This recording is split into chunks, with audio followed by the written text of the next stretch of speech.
함께할 수 있는 일이 더 많아집니다. KBS 라디오의 경제로 통일로.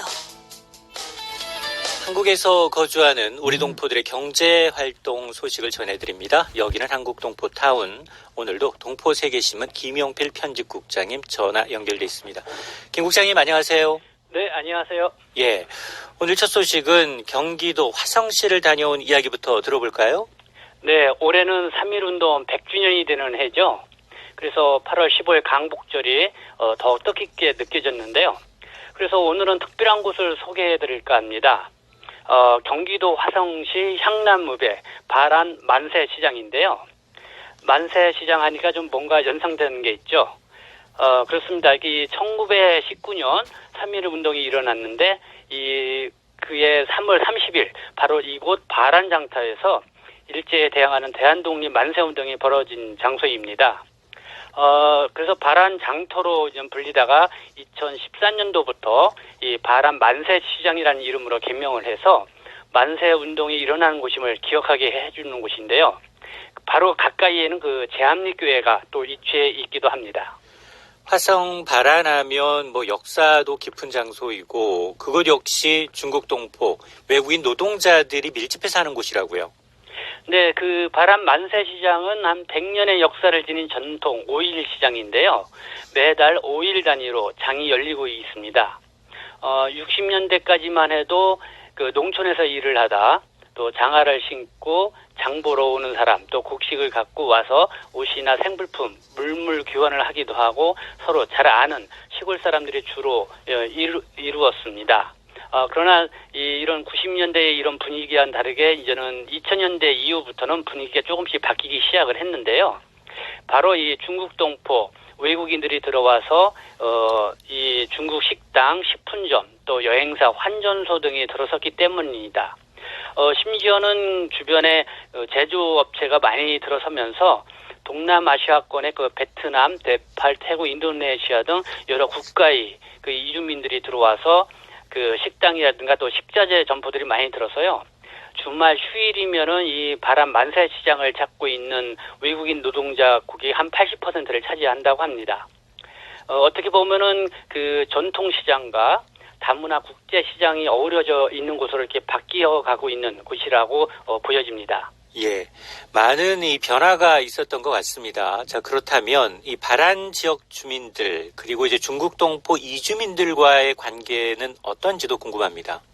네, 그 이효정 바란 만세시장 상인회 회장의 말을 들어봤는데요. 이 중국 동포도 외국인이 이제는 워낙 많이 차지하고 주요 고객이기 때문에 큰 이렇게 갈등 없이 잘 지내가고 있다고 합니다. 특별히 인상이 깊었던 것은 이 바란 만세시장 내에는 4층 건물에 그 고객센터가 있습니다. 이곳 1층에는 한 150석 정도의 사람들이 앉을 수 있는 공간이 있는데요. 가끔씩 그 외국인을 위한 문화 행사장으로 사용이 된다고 합니다. 그리고 4층 교육장에도 경찰이라든가 관공서에서 외국인 대상 교육을 할 때 그 교육장으로 제공을 해주고 있고요. 또 그 3층에는 그 화성시 외국인 지원센터의 요청으로 중도 입국한 청소년들의 최근에 많이 늘어나서 한국어 교육장으로 또 제공을 해주고 있다고 합니다. 이 만세 운동이 일어난 이 전통 시장인 만큼 외국인 이주민과 잘 어울려 사는 따뜻한 곳으로 발전해가고 있다는 인상을 받았습니다. 예, 이 8.15 광복절을 맞아서 이제 여러 곳에서 이 뜻깊은 이 문화축제도 열린다고 들었습니다. 소개해 주시죠. 네, 3.1 운동과 대한민국 임시정부 수립 100주년을 맞이해서 올해 강복절 기념으로 세계 각국에 흩어진 한민족 전통 예술인들이 모국에 모여서 우리 음악과 춤으로 하나가 되었는데요. 이 정효 국악문화재단이 5개국에서 온 40여 명의 한민족 동포들이 함께 참여하는 제1회 세계 한민족 공연 예술 축제를 열었습니다. 이번 축제에는 우즈베키스탄과 카자흐스탄에 거주하는 고려인 18명을 비롯해서 중국 동포 12명, 또 제1동포 8명, 또 재미동포 1명, 또 탈북 동포 1명 등 총 5개국에 40명이 참여를 한 겁니다. 그래서 국립국악원 그 우면당에서 서는 그 참가자 전원이 출연을 하는 김연 공연을 선보였는데요. 그 우즈베키스탄의 아사달 가무단이 국민의 한국의 부채춤을, 또 우즈베키스탄의 그 민속 무용인 라지기, 또 중국 연변대학의 최미선 교수가 연주하는 안기옥류 가야금 산조, 또 윤은하와 양금 신하이, 또 카자흐스탄의 그 남손 가무단의 무용가, 또 함경부터 출신의 그 탈북동포들의 그 최신화 예술단 단장의 그 쟁강춤 등이 특히 돋보였습니다. 네, 다음 소식은 한국무역협회에서 제14기 다문화 무역인을 모집한다라는 소식도 있네요. 네, 코트라죠. 이 한국무역협회가 아니라 이제는 대한무역투자진흥공사인데요. 네. 이 무역 실무 교육을 통해서 다문화 무역인을 선발을 해서 전문 인력으로 육성을 해서 그 국내의 중소 중견기업 또 외국인 투자기업 등의 취업을 지원을 하고 있습니다. 그래서 모집 대상은 결혼 이주민과 또 그 자녀, 또 유학생이나 국내에 거주하고 있는 다문화 인재들로 고졸 이상의 학력의 소지자이면 됩니다. 그리고 한국어 능력 시험을 4급 이상 보유를 했거나 또 법무부의 그 사회통합 프로그램을 4단계 이상 수료한 사람들, 기타 이제 한국어 자격증을 소지하고 있으면 가능하고요. 그 모집 기간은 8월 25일까지입니다. 그래서 많은 분들이 좀 지원을 하셔서 한국 경제 발전에 또 견인차 역할을 했으면 좋겠습니다. 예. 다음 소식은 법무부가 단기 상용 비자 심사와 처벌을 강화한다고요.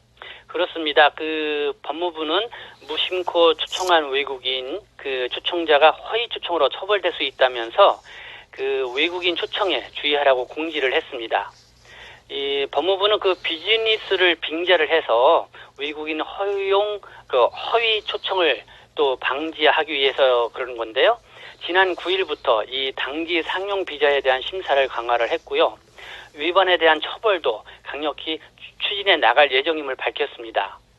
한 예로 든다면은 최근에 서울 출입구 외국인청 이민특수조사대는 국내에서 취업을 원하는 베트남인 218명을 물건을 수입하려는 무역상인, 그러니까 바이어라고 소개를 해서 그 비자를 발급받아서 불법 입국을 시킨 그 무역업체 대표 등을 적발을 했는데요. 어쨌든 법무부는 이런 유사 사례 재발을 방지하기 위해서 재외공간 상용 비자 심사 시 그 신청인의 재정 능력 심사를 강화를 하고 또 피초청자와의 그 사업 관련성, 또 초청자 측의 그 사업자 등록 여부 등도 철저히 확인할 예정이라고 합니다. 또한 이게 허위 초청 혐의가 있는 경우에는 국내 출입구 외국인청 또 외국 정부 등과 공조를 해서 처벌을 또 강화할 예정이라고 밝혔습니다. 네, 마지막 소식이네요. 이 경기도교육청이 북한 이탈 주민 자녀를 대상으로 진로 디자인 캠프를 열었다고요.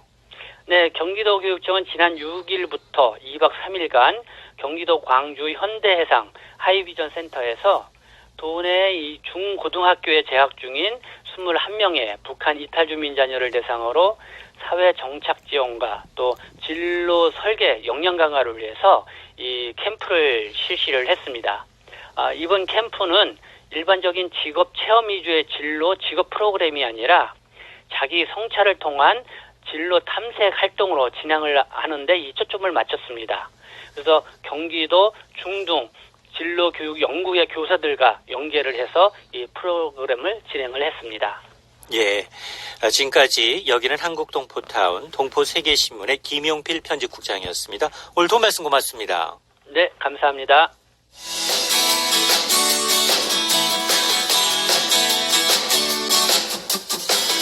통일을 향해 걸어가는 희망찬 발걸음.